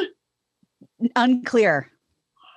Did he go to the park to drink alone? Because I never liked Bruce that much, but I'm turning the corner. like If he him. went to the fucking park with a six-pack just to kind of get his head right. Now he's a blue-collar guy, yeah. Now I'm a fan. Now he's one of us. What if he was drinking? Well, Adam, what if he was drinking White Claw? Oh, yeah, and then... Well, if he spiked it, I think the thing is you take the White Claw and then you just dump in the Smirnoff, and now... Well, what if he's drinking Carolla juice? Oh, yeah. We're back in. Yeah, Mangria. Well, then he'd be back. Then he'd be back in. Yes.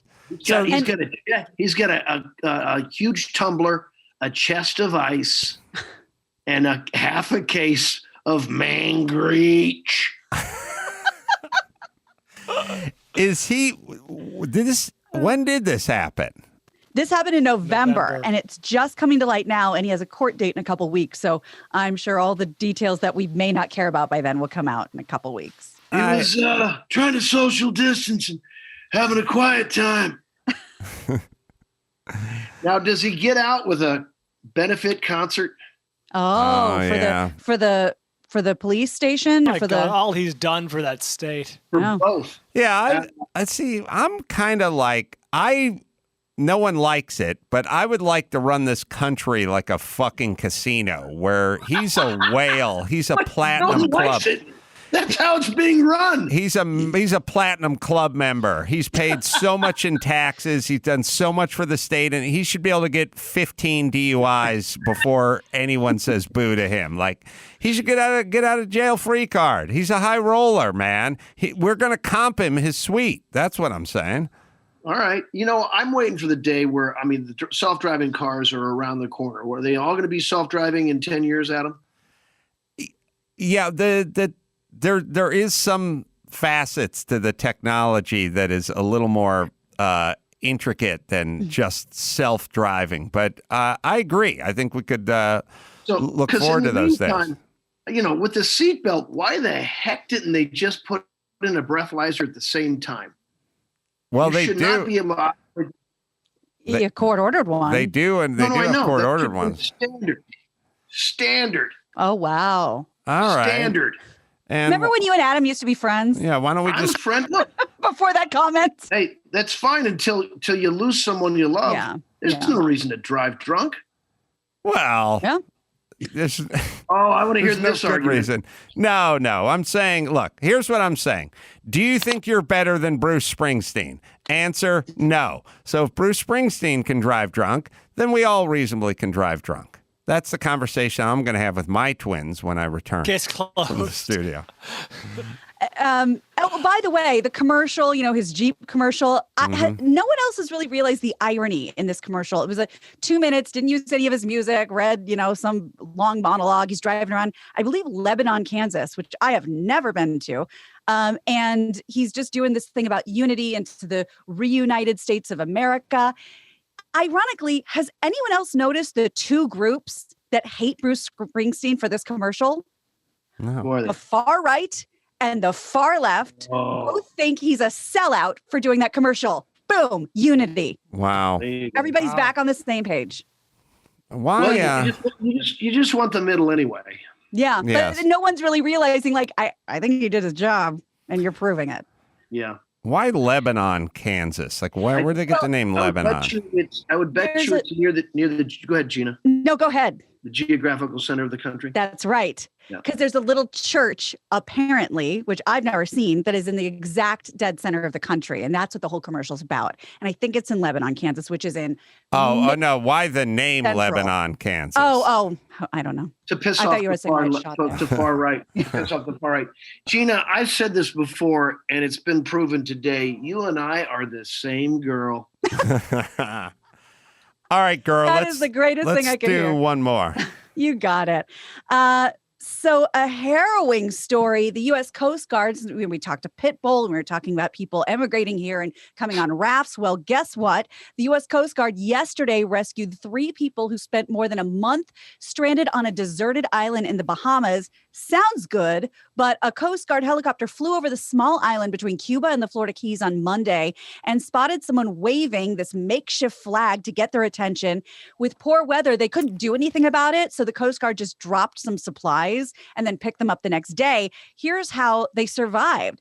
There were 3 people, 2 men and 1 woman, Cuban nationals who attempted to sail to Florida. The boat capsized. They swam to an island. They were marooned there for 33 days. They survived on coconuts and rats, and they were brought to a hospital in the Keys for treatment.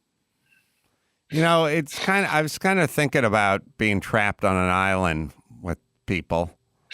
And, you know, you have your friends that are just kind of posers, but they don't really have any fucking tangible skills like half the people in Hollywood.